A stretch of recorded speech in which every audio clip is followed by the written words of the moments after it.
Hello and welcome to the TNC podcast. What gets the juices flowing more than a 1-1 draw at Ewood Park, Chris Reeve? I don't know. What, Jack? Not much. Good to see you. So much. Are you excited? What, for this podcast? No, about Norwich in general. Do you know, my mood... Oh, you were so excited. Holty got you fired up. He did get me fired up, but then we fucking drew. Good point away from home. And I just... Look, sometimes... It's my mood and attitude, and I wonder if other Norwich fans are like this. My mood and attitude towards Norwich changes almost daily. Hour by hour. Yeah. 1 hour I can be thinking, playoff final? Yeah. Wagner's warmed on Wembley Way? Yeah, I'll have a bit of that. Yeah. And then the next day I'm thinking, no chance. Look at the away form, which we'll speak about. So that's the life But that's of the a fan. joy of following Norwich City. Of It's course. never dull. Of course. Holty was here last week. Yeah. He got us very excited. Yes. Thanks to everyone for watching that, by the way. And it was nice. It's always nice to get the perspective of someone that's been in this situation. Absolutely. That's been there, seen it, done it, rather than us who just watch it and try and decipher what's happening.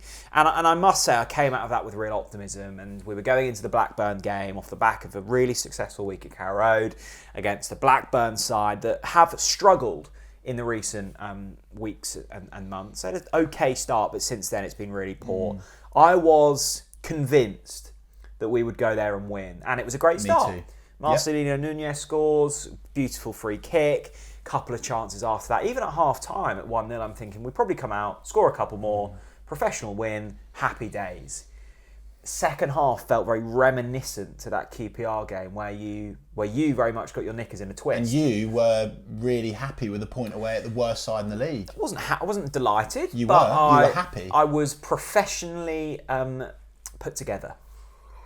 Look, win your home games, point away from home from now until the end of the season will probably get us into the top 6. However, Probably as well. yes, it wasn't the perfect display, was it? It just seems it's not. To be fair, it's not just the away games this season. Obviously, Carrow Road has become a fortress of late, which we're delighted about, and we will speak about on this podcast. It just seems like when we turn up at a surefire shithouse side that is destined for League One, we just can't perform. Blackburn were there for the taking, and for me, it was definitely 2 points dropped. Again, let us know in the comments whether you believe it was 2 points dropped or a point gained. I can slightly sit on the fence on this one, Jack. Like sometimes I'm thinking, yeah, look, we didn't lose. The unbeaten run continues, and that's so important. That momentum, it's just slow momentum. But at the same time, if I listen to what I said 2 podcasts ago. And I was saying to you, well, we can't look at the season like that anymore because we completely stacked it in November. We ain't got the time to be getting points away at home to sides like Blackburn and QPR. Look, I know the Norwich players were incredibly frustrated with that result. And for me, the concerning thing is, I looked at the lineup and I thought, this could be a cricket score. I was going at least 3 or 4-0. Really, seriously. Sargent, Gabby Sarah in a more progressive role, a side with confidence. I just looked at the line and thought, yeah, this is really good. Nunez with that bit of magic, which we'll talk about more in a minute. And I just thought, yeah, this looks good. And for some reason, it wasn't quite there. Was it a mentality thing, Jack? Was it maybe David Wagner's in-game substitutions again? What's your thoughts? Why couldn't we get the 3 points? The frustrating thing for me is I'm still not quite sure why we've got this contrast between home performances and away performances. Now look, the performance against Watford, we got it done. We looked good for 45 minutes of that game. Agreed. There was a patch where we were really stodgy. But we looked really free-flowing going forwards throughout the entire of that game. Against Cardiff, probably similar standard of opposition. Cardiff and Blackburn, both pretty poor sides. But we were relentless in that game. Yes. We never took the foot off the gas. And against Blackburn, away from home, and it's been so often the case this season away from home. I mean, we've won 4 times away this season. I can't really recall an away performance where I've gone, wow, that was really impressive. I mean, who have we won away to? Like Bristol City, Cardiff, Hull. in all of them games have either been behind or we've Yes. really sat deep on a lead. I don't quite know why. I think if we go to Blackburn and we put in a performance like we did against Cardiff, you win 2 or 3-0. The ironic thing in all of this is, of course, the club have criticised our home supporters, for not making enough noise or making the wrong noise, and yet it's now the best place to be, and it's the away performances that aren't so good. I don't know what the answer is, Jack, really, which makes for a really, really crap podcast analysis, doesn't it? But I don't necessarily know the answer. I mean, I can maybe think that, look, Blackburn, second worst defensive record in the league. Norwich City managed to muster just 3 shots on target. That's unacceptable. It's not just, crap or not good. It's unacceptable. Only 3 shots on target. But the worry for me is we had Sargent. We had Sarah in a progressive role. So how did that happen? I don't know. But look, maybe it's one of those ones where we could say, look, you can be negative about it or positive about it, but in line with a lot of the conversations post-Boogate at Carrow Road, maybe we just need to be blindly optimistic and positive and say, look, we didn't lose. Let's move forwards. We've got a massive game, which I know we're going to talk about this weekend against Sunderland, and I think we'll put that draw behind us. It's strange, isn't it? Because in Angus Gunn's post-match interview with Chris Gorham, Chris brought up the fact that I think we've got the 4th best home record in the division and the 18th best in away form. So there's huge differences. And Angus said, well, we don't quite know because last season it was our away form that held us together. We were almost better away from home, and I think a lot of people kind of cited the fact that they were away from that toxic atmosphere. Yes. But this season it feels like not only it's a mental thing, but performance-wise and tactically, we look so much more nervy away from home. Yes, I get it if you go to a Leicester or a Southampton. Yeah. I don't mind you sitting off and kind of playing the game a little bit. It feels fragile, doesn't it? Yeah. And I don't know whether it's maybe just a lack of. I've been thinking about this. Right, I was cursing at my phone over who down the road. I was thinking, fucking hell, how lucky are they time after time? And then I remembered, you make your own luck. And the reason why they get so many late goals is because of their confidence. Yeah. And they just know they've done it. Yeah. They've scored late goals. They know it can come. They know it can happen. And Norwich just haven't got the facilities to do that.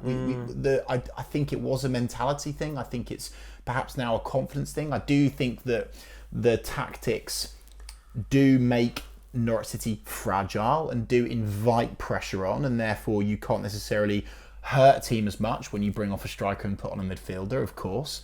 So perhaps it's that, Jack. But look, it's a big problem that David Wagner and his coaching staff need to solve. But again, I need to caveat all of that because I don't want people to think, I'm anti this, I'm anti that. David and the coaching staff deserve a lot of praise and a lot of compliments for managing to create this unbeaten run and really, really bring us back into the playoff picture.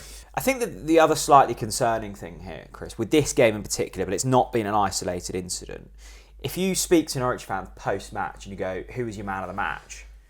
I think a lot of people are saying Angus Gunn again. Yeah. He's made 3 big saves in that first half. And this is it. If you go to the naysayers, the 20%, the negative side of the camp, well, they would say, well, Angus created 3 saves, right? And saved, I say created, he produced 3 saves from, I think they were inside the box as well, by the way. That's massive, absolutely massive. Of course, completely feeds that narrative of he's the best keeper in the league yet again. But he, as I've said time after time, thank God for Gunn. He's got us out of trouble so many times this season. Absolutely. Let's get positive. Let's talk about the free kick first. Marcelino Nunez, and look, I've not been his biggest fan. I think my frustration with him, like many at Norwich, there's clearly talent there, and he's clearly technically very gifted. And maybe it's him, maybe it's a tactical thing, maybe it's a bit of both. I've not liked how he drifts out of games so often. There has been multiple occasions where after 25 minutes on the clock, I've gone, oh yeah, bloody hell, Nunez is playing. Forgot about that. last, let's say, month or 4 games or something like that, I've been really impressed. I think he's orchestrated games, he's got on the ball, he's made a difference, he's looked to find the pass. His long-range passing has been absolutely excellent. Yes. You need it at that level. And I think the 2 home games against Watford and Cardiff, I thought he was excellent in both. Yes. And again, comes up with a bit of quality here. The disappointing thing is, I think, so often when you're in these scrappy away games, it is that moment of magic that can be the difference. Yes. And I feel almost a little bit sorry for Núñez, because instead of the post-match chatter being, what a great goal to win it, top corner, it's actually, we've conceded a really sloppy header. It was a great free kick. We saw previous week Gabriel Sara score a free kick. Yes. Just a great moment. I think Núñez has been coached really well recently, definitely. It's very well documented that he's not taken to the English language as quickly as everyone would like, but I totally empathise with that. It's really, really hard. And again, reflects very well on the players that have picked it up quickly, particularly Gabriel Sara, for example.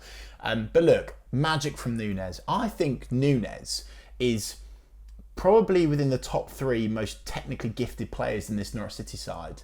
And it's only when he's on the ball can you obviously truly appreciate that.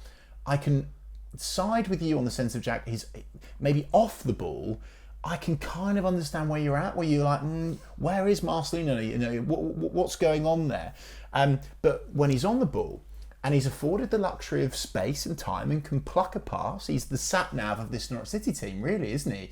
In recent weeks, and that's why it was so sad when he went off with an injury. We all thought it was going to be a hamstring. What's the latest? Well, I don't know. We don't know at this stage. I think they said it wasn't as serious as first feared. Okay, well, it's not. Yeah, absolutely, it's not serious. But yeah, we hope that he can be back as soon as possible, because he is certainly in this purple patch of form right now, and it was a gorgeous free kick. It seems like Marcelino Núñez only scores worldies, which I love. I think the thing that's maybe not on his side is he kind of reminds me a bit of Mario Vrancic, and Mario will maybe kill me for this, but I think a player like Núñez, like Mario, they're kind of luxury players where you could easily replace them with a more steely midfielder that's going to tackle and buff people off the ball and just be so super consistent with passes, but you wouldn't necessarily have that player to be able to take a free kick to change a game, right? Sure. So it's almost a luxury to have him on the pitch for those moments, those set pieces, etc. For that, that magic ball. But actually, that opportunity only comes maybe 2, 3 times in a game, and more often than not, particularly in the run that Norwich City have been in, Jack, we've probably needed a more steely midfielder. But now we're confident again. Now they've found their feet defensively. Now, as I say, we're playing more confidence. Marcelino can really come into his own. I'm really pleased for him, because he's a player that, not just yourself, Jack, that many Norwich fans have criticised, and I'm delighted to see that he's turned it around. Great goal for Núñez. Really sloppy goal to concede. Just one of those where probably the only way Blackburn are going to score is from one of those. I suspect they've been practicing how to defend those types of balls all week long. Clear header, back of the net. Disappointing.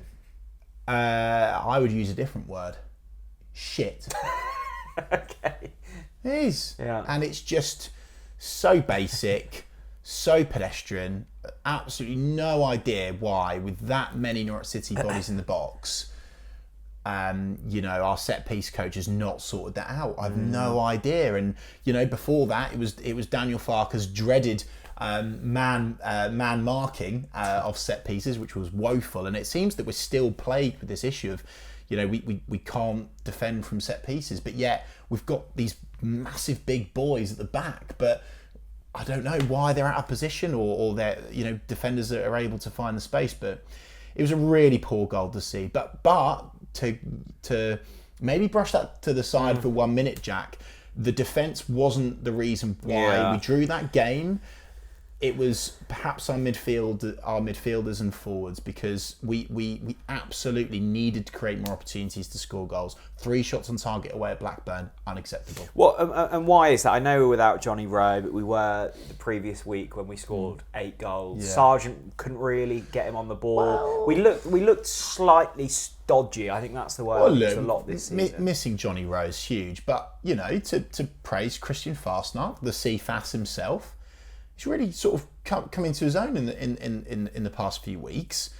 And actually, I think he's more than capable to produce. There was a moment against Blackburn where Anel came on and again, really solid shift from Anel, really confidently taking players now and beating them, getting balls into the box. There was a really lovely one into the CFAS and just couldn't quite convert it. And it's those moments, isn't it? Perhaps the quality there of producing those finishes. It's a shame that perhaps Sargent wasn't on the end of that ball from Anel, so he'd get yet another assist. But no, look, I don't necessarily think it's lacking Johnny. Of course, it's a miss, Johnny Rowe, but I think it's maybe we're just not producing the number of opportunities. I was surprised to hear David Wagner come out in his post again, to come out in his post-match saying that I think he said it was either a good or he was happy with the performance. You can't be happy with a performance where you produce only 3 shots on target away to the second worst team defensively in the league. Look, substitutions have been talked about to death over the last couple of weeks. Some have been good, some haven't been. I think that's just the way that football seems to work. But David Wagner, people are really zooming in. Now, again, the late substitutions here weren't particularly attacking minded. On came Liam Gibbs, Sorensen, Sam McCallum. The man that's getting spoken about a lot is someone that didn't actually come onto the pitch, and that's Sidney Van Hooijdonk. Yes. Now, I don't think it helps that in the same weekend Van Hooijdonk's not used, Adam Eder scores another 2 really big goals for Celtic, but we'll put the Adam Eder debate aside for a moment. Sure. The argument from the Norwich City staff is that Van Hooijdonk needs to be eased in. Might not be particularly match fit. Okay. He's not going to get match fit from not playing. I mean, this is a very good point. You look at it and go, well, if he's not match fit, then why are we signing him? Yes, agreed. Brilliant. I am of the belief that Eden needed the loan, so I'm not fussed about him going out, and actually it's going really well. And he wanted it. So that's fine. But we've now essentially lost a striker and not really gained one at the moment because he's sat on the bench. Yeah. I mean, surely this is the game where you throw him on, isn't it? I've tried to look at this logically, Jack, but I can't go over there, actually. Logic doesn't suit you. I'm feeling emotional about it. I'm maybe the football fan, which is, you've signed a striker. Bloody play the lad. Give him minutes, And when we saw him against Cardiff, he looked... I'm not going to say sharp, but he looked okay. Came on, he was an absolute battering ram. He got the assist for Christian Fastnacht's goal. It was a lovely 1-2 interchange with the CFAS. He's got the ability to do it. Don't get me wrong, I'm not suggesting that he should be starting games of football yet, but I am thinking that he should be surely getting minutes, particularly in games where we need to try and win, Jack. And he's a big boy, and actually, why not try pumping it into Sydney and seeing if he can get a flick on to either Sargent, Barnsley, or perhaps just go alone. Yeah. But I am surprised by it. But what I would maybe challenge is Van Hooijdonk the answer to our attacking challenges? Or I don't necessarily think so. However, I am with you on this for once, which is, why have we signed a striker that's not ready, if that makes sense? I can understand for the first 1-2 games, calm things down, maybe throw him on here and there, 5 minutes here, 10 minutes there. We should surely be seeing more of him now, without a doubt. And actually, if you're thinking about this from Sidney Van Hooijdonk's position, we're almost trying to say, look, we're going to give you an opportunity to play because we want to sign you next season. We heard his interview when he joined the club. He mentioned himself that he hopes that this move will turn into a permanent one. So to do that, we need to see him on the pitch, Jack. It's confusing to me. And actually, there are, a few people here and there, handfuls, that are saying, Yeah, well, I don't really get Sidney van Hooijdonk, and so no wonder he's playing. But you're right in saying, well, of course he's not going to improve his performances if he's not given minutes. Well, right? yeah, look, I mean, it's not one I'm necessarily losing sleep about, because Sargent's quite clearly better than him, and Ashley Barnes. But sorry to interrupt you, mate. But surely we should be bringing on Sidney van Hooijdonk over a Jakob Sorensen, over Liam absolutely. Gibbs. I think that's the main problem here. My main concern is, once again, it comes back to recruitment. We've had 3 or 4 years of really poor recruitment. Mm-hmm. This is doing no one any favours here. It was the same with Huang. We brought him in. You've gone, well, this is a bit of a strange one, and obviously things have happened off the pitch, which hasn't helped either. But it's one of those where you go, what's the long-term thinking here? I don't know. Has there been any long-term thinking? I don't know. But that's Ben Napper's first signing, Jack. Yeah. So again, does this show a discrepancy or a contrast in what Ben Napper wants to do and what David Wagner wants to do? Because Napper's signed a player, but Wagner's not giving him enough minutes. And if I'm Ben Napper, I'm probably knocking on the changing room door now and I'm going, Sidney van Hooijdonk? Hello? Yeah. I don't know. But it's fine. Strange. Very strange one. He sees Liam Gibbs as a striker, so it's all good. Sunderland up next at Carrow Road. Now, I almost hate feeling confident for Norwich games because it always lets me down. Okay. But this is a game I'm looking at and going, it's that roller coaster of Norwich at the moment, isn't it? You feel $1 million 1 week, and then you draw to Blackburn the next week, and you go, ugh. Yeah.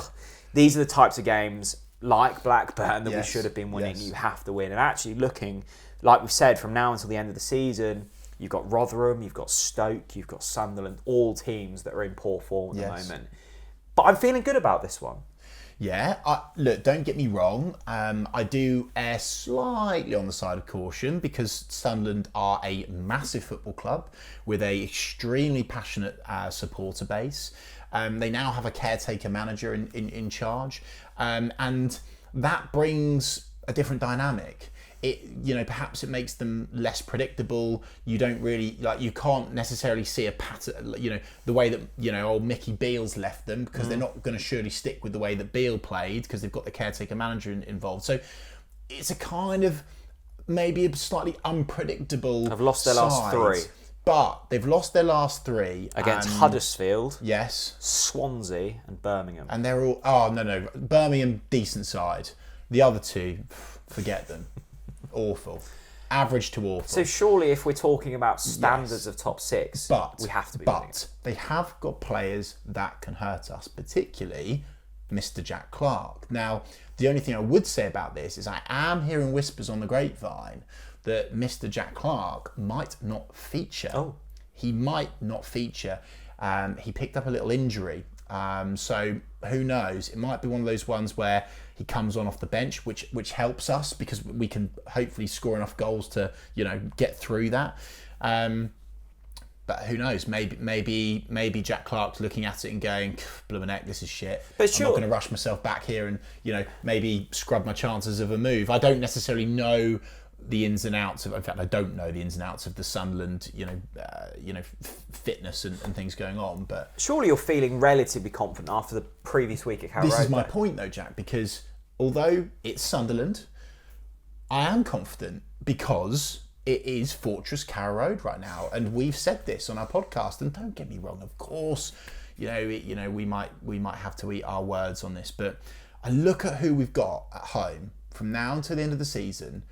And I don't think we should be losing. I don't. Perhaps we'll draw against Ipswich, but we won't lose. So we're gonna win. We're gonna win. I do think we'll beat Sunderland. Yeah. Maybe it won't be a big scoreline, but by the way, it might be. Because we've not had one of them this season at home, really, have we? Where we've been really convincing. We've not conceded. Cardiff? Yeah, but we conceded there, didn't we? Okay, yeah. Did we? Yeah, we did. So, I think for me, I want to see a convincing performance. I think we're capable of producing a convincing performance. The fans, the atmosphere at Fortress Carrow Road right now. Is that what we're officially calling it now? FCR. I was about to say, no, it sounds like Forest Green Rovers, FGR. FCR. Twitter questions. Let's do it. Right, first question on X, not Twitter, Jack. Oh, I'm not calling it. Richard Wolf says, what is it about this side thinking they can defend the lead? Oh, sorry, they can't when it matters. So Richard's raging Richard. And it is a point I want to bring up, Jack, because we've dropped 19 points this season from winning positions. And of course, teams drop points from winning positions. It happens. It's football. That to me seems like it's a little bit too much. Well, in fact, it's definitely too much.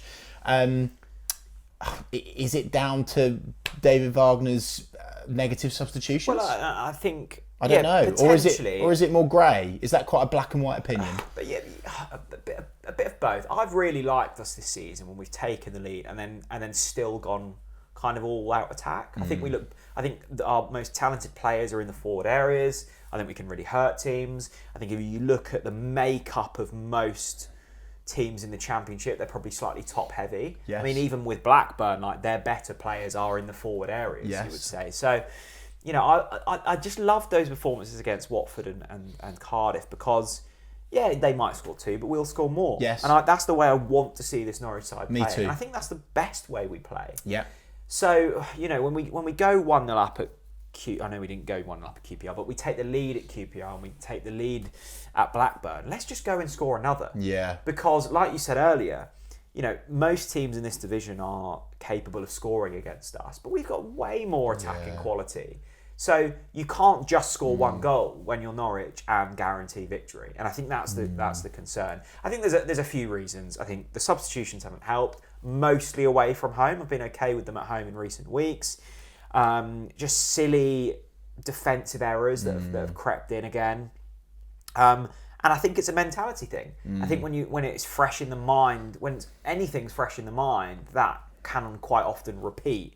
And I think we've seen that. I was actually more disappointed with the draw at Blackburn than I was the one at QPR. Really? I thought that, I could see us not winning at QPR. Can you now surely see why I was angry with that draw against QPR? Look, given Blackburn. Look, was it the ideal result? No. But in the back of my mind, I did have that week at Carrow Road, and I was like, if you win both those games, you can kind of forget about that. 7 points from 9 is okay. But QPR are on the up, and I put that very in loose sense.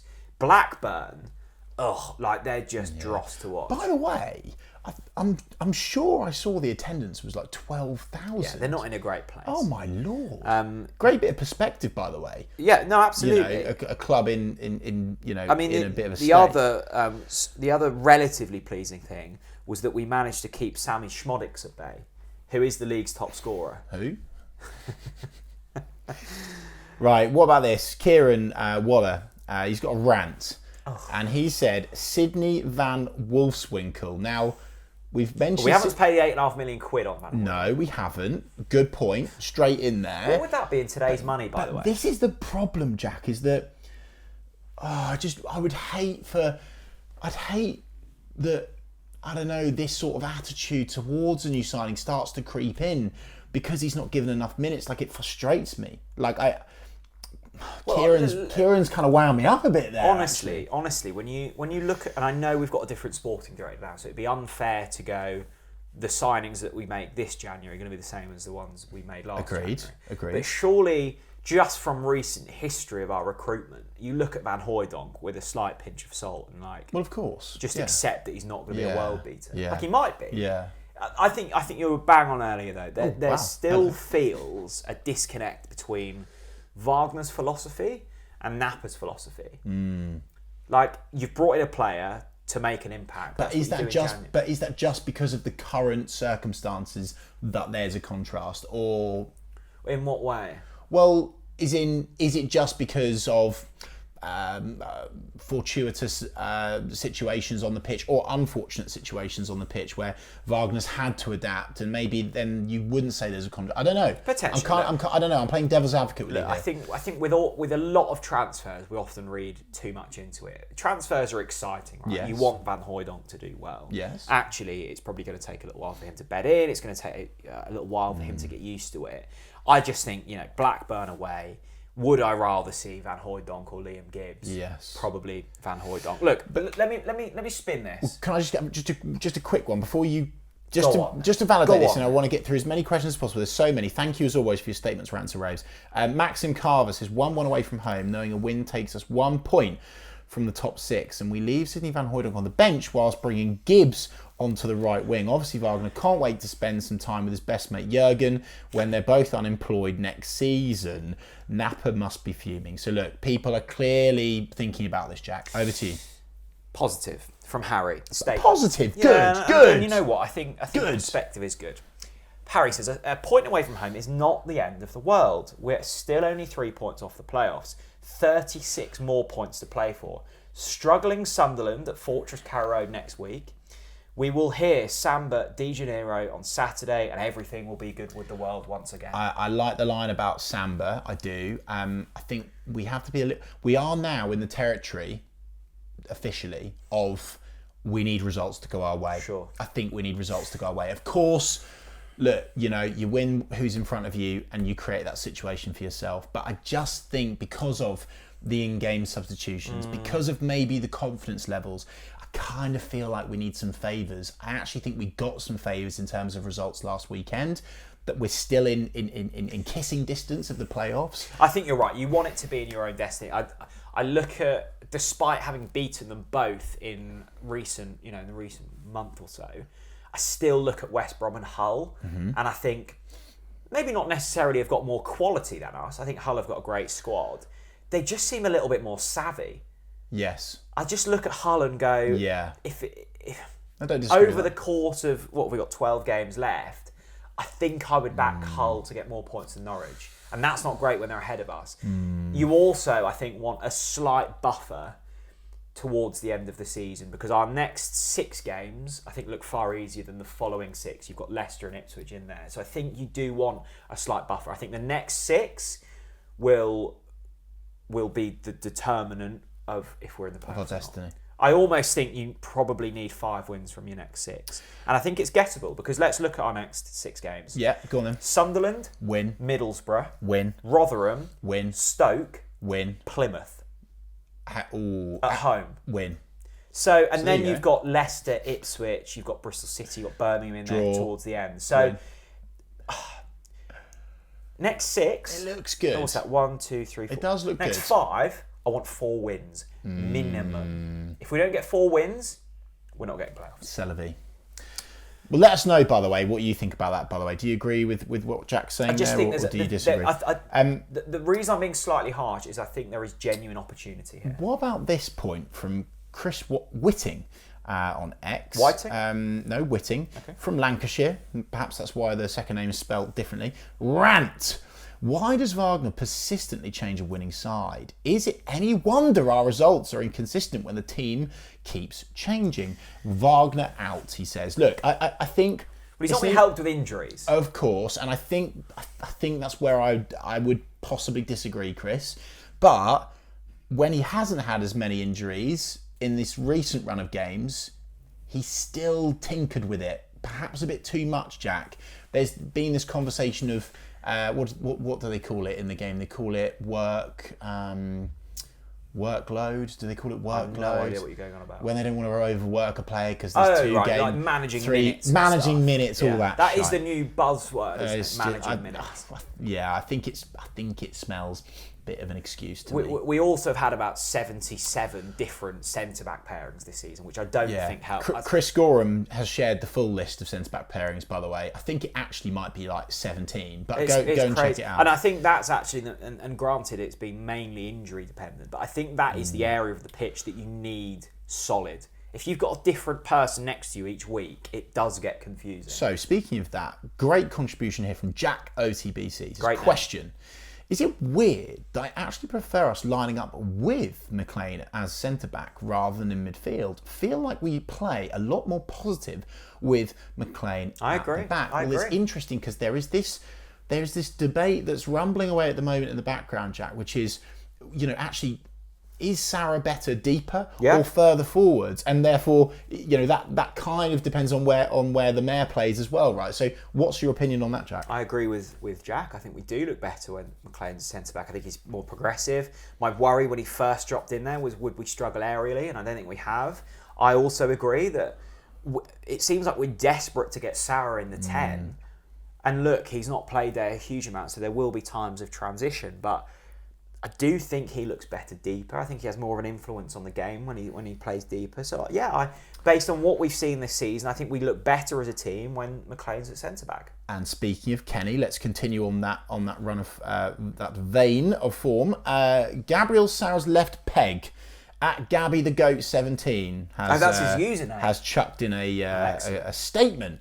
Kenny McLean's midweek press conference, I thought, gave a better idea about the squad and seemed a lot better than Wagner's. And with him now being a captain, you can see similarities with the Norfolk Cafu.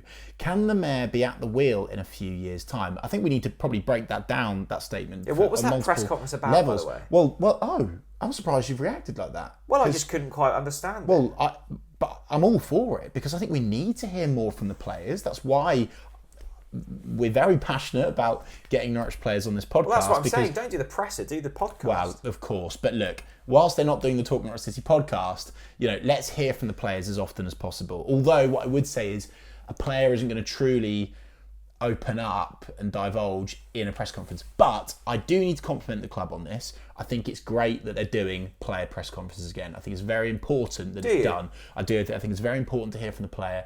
And if you think about it, Jack, and this is me finger in the air, I suspect that most Norwich fans are done with David Wagner. So if you're hearing from David week after week, maybe that's just going to pour petrol on the fire. Maybe it's going to flare the temper. Maybe he might say the wrong thing. So maybe bringing on a player is maybe the right thing for this moment. Look, I'm all for it. But anyway, so that's one thing. The player press conferences, I think it's good.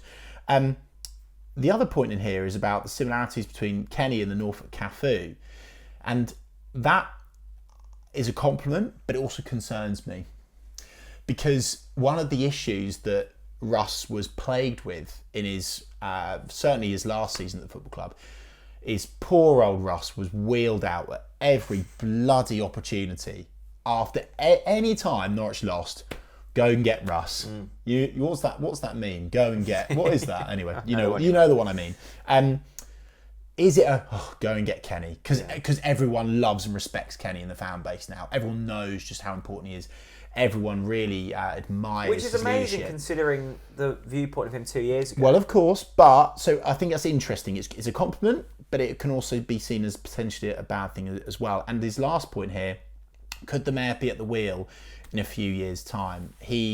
There was an offer from Leeds for Kenny. It was a complete piss take of an offer from he can do no wrong Farker.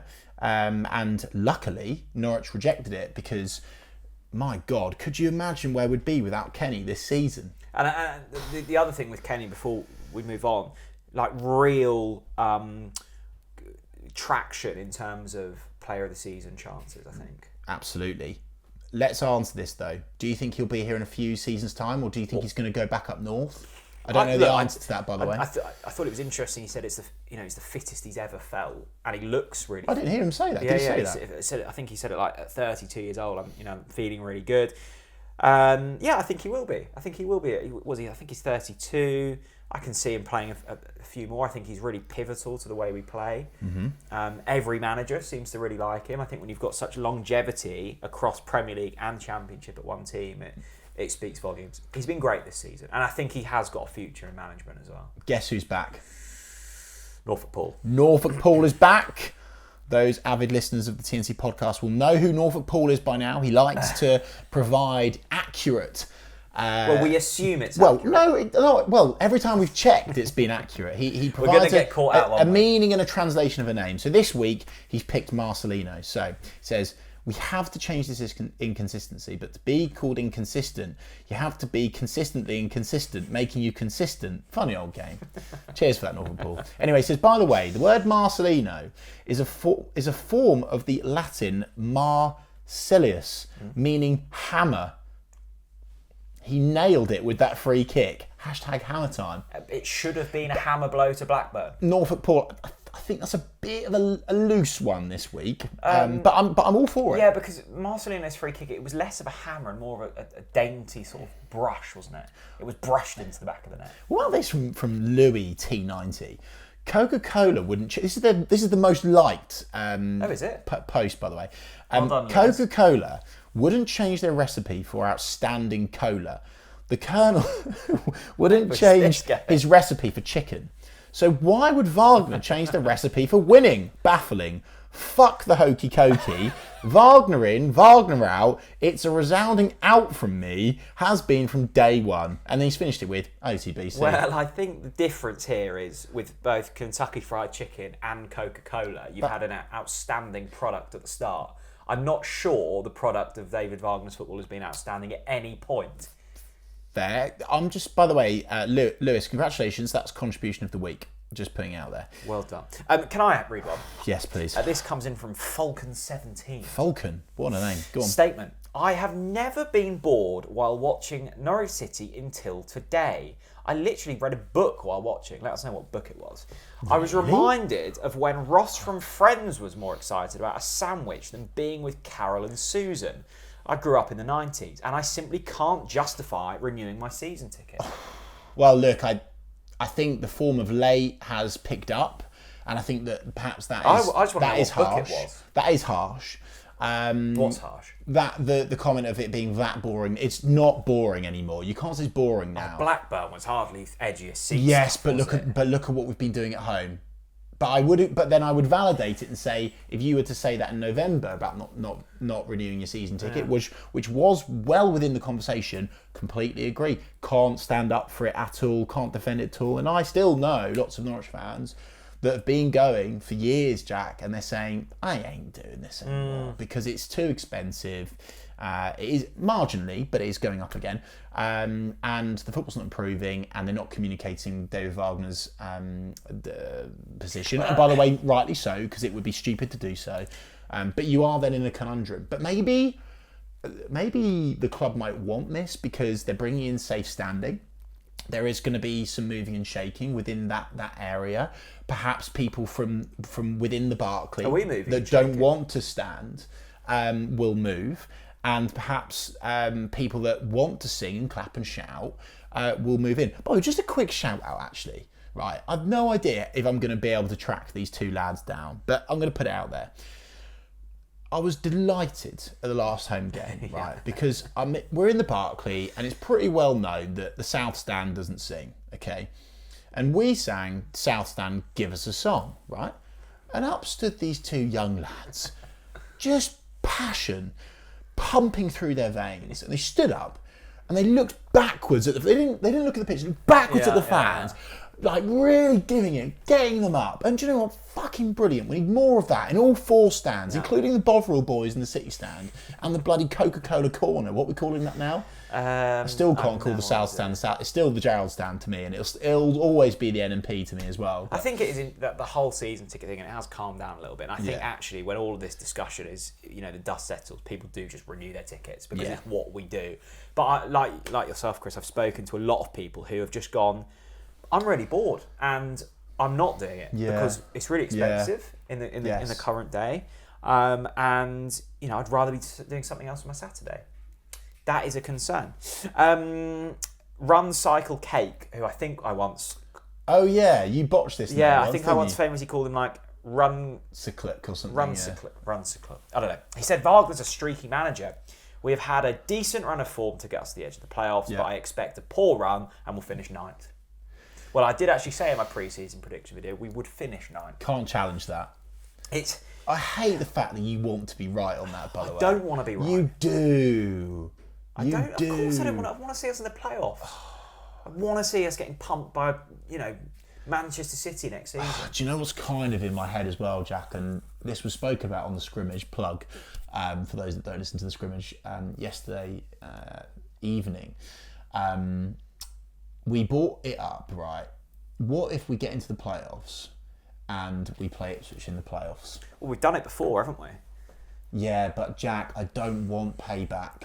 I just can't take that. I think I can't do it. it's interesting. So say if we do sneak into 6th, the likely playoffs will probably be Southampton, Ipswich, West Brom, and probably like us.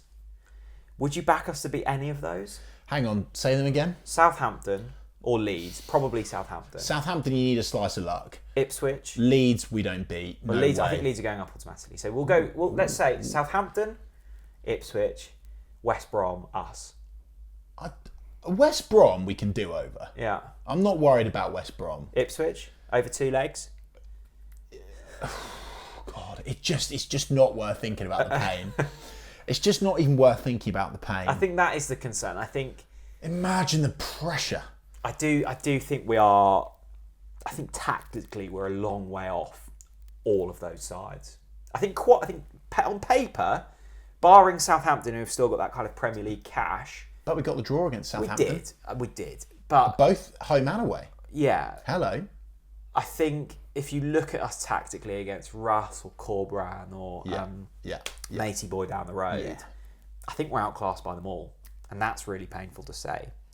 Finn Brown says, not if, but when we get 15 points to run X5 games, will the HMS Pista playoff hats come on? Well, Holty, if you watched the last podcast, Holty has said when the hats can officially come on. It's when we play Ipswich at Carrow Road. If we beat them and we're in the playoff picture, the hats will be on. Ollie, final question. Yeah. Question. Go on. Who the fuck is Sammy Schmodic? Well, I have been saying that for ages, Ollie. Final plug. We just need to plug. We didn't do it at the start, stupidly. I was excited at the start. I'm now nervous. Well, look, there we are. Final plug for the ultimate Norwich City raffle. It's been a resounding success. We are so grateful for all of your support, chucking in 5s, 10s, 15 quid, even more than that at the auction on other levels. You can still just about enter. You need to drop in on that link that will be in the YouTube description. It'll be all over our socials. Chuck a £5 in, select which bundle you fancy winning, and get yourselves entered. Of course, it's all proceeds that go to the Big C. You've got options. We've got 3 raffle bundles, all with some brilliant stuff in. You can see it all on the website. We've also got auctions. There's been a couple of new items added. So if you haven't seen the page since the start, check it out again. We've got director's box tickets. We've done that. It's bloody brilliant. 3-course meal. Very nice. Sit next to Delia and Co. It's great fun. And we've also got a Todd Cantwell signed, match-prepared Ranger shirt. Yes. I'm sure it's long sleeve. It's got the SPL logos on it. For shirt collectors, that's an absolute beauty. There you go. Check out the auctions on site. Absolutely. And also, it's a win-win, because if you don't win a bundle, you've given money to a cancer charity, a local cancer charity that help local people affected by cancer. Look, next week we'll be back on Monday. I am praying we beat Sunderland. No, we don't need to pray. We'll be back on Monday. We'd have won. The mood will be lifted. And I think we'll be feeling quite punchy. Okay. Because the run of games after that, let's have it. I've said this for the past, what's felt like 4 months, but this does feel pivotal. Well, it's every game. It's a cup final now, isn't it? But if we lose to Sunderland at Carrow Road, I might not be filming the podcast on Monday. There we go, Chris. Good to see you. Cheers, mate.